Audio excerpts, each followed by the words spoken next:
Halo semua, apa kabar? Di video kali ini, aku mau cerita sedikit tentang masa kecilku. Masa-masa di mana aku masih bayi mungil yang baru lahir ke dunia. Kalian tahu kan, saat kita baru lahir, kita butuh banget perhatian dan kasih sayang. Nah, ceritaku dimulai saat aku baru berusia 1 bulan. Waktu itu, Bude, kakak dari ibuku, datang jauh-jauh ke rumah untuk merawatku. Wah, rasanya seperti dapat anugerah dari langit. Kehadirannya benar-benar membawa kehangatan dan kebahagiaan di keluarga kami. Bude sangat telaten, sabar, dan penuh cinta merawatku yang masih merah. Tapi sayangnya, kebahagiaan itu nggak berlangsung lama. Bude hanya bisa menemaniku selama 1 bulan saja. Tepat setelah aku berusia 2 bulan, beliau harus pulang ke kampung halaman. Kenapa? Karena Bude mendapat panggilan kerja di sebuah perkebunan kelapa sawit. Tentu saja ini keputusan yang berat, baik untuk Bude maupun untuk keluargaku. Berat rasanya harus berpisah.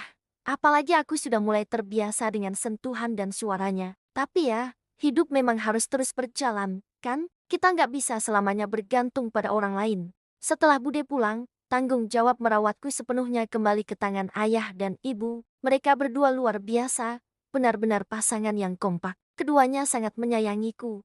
Nggak pernah kurang sedikit pun curahan kasih sayang mereka. Setiap hari aku dimandikan, diberi makan, diajak bermain, dan ditidurkan dengan penuh cinta. Aku merasa menjadi bayi paling beruntung di dunia karena punya orang tua sehebat mereka. Tapi, ada satu hal yang unik dan agak lucu di antara hubungan kami bertiga. Entah kenapa, dari kecil, aku merasa jauh lebih dekat dengan ayah. Aneh ya, biasanya kan anak lebih lengket sama ibunya. Tapi dalam kasusku, ayahlah yang terasa paling klop. Beliau yang paling sering menggendongku. Apalagi kalau aku sedang rewel atau menangis. Ayah punya cara tersendiri untuk menenangkanku yang gak bisa ditiru siapapun. Beliau juga yang paling sering mengajakku bermain, membuat suara-suara lucu, sampai aku tertawa terbahak-bahak.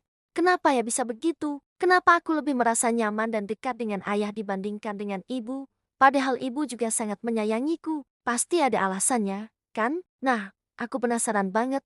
Apa kalian punya pengalaman yang sama? Mungkin ada yang lebih dekat dengan ayah atau sebaliknya. Coba deh cerita di kolom komentar. Aku pengen banget baca kisah kalian. Siapa tahu kita bisa saling berbagi cerita seru. Nah, untuk alasan lengkap kenapa aku bisa sedekat itu dengan ayah.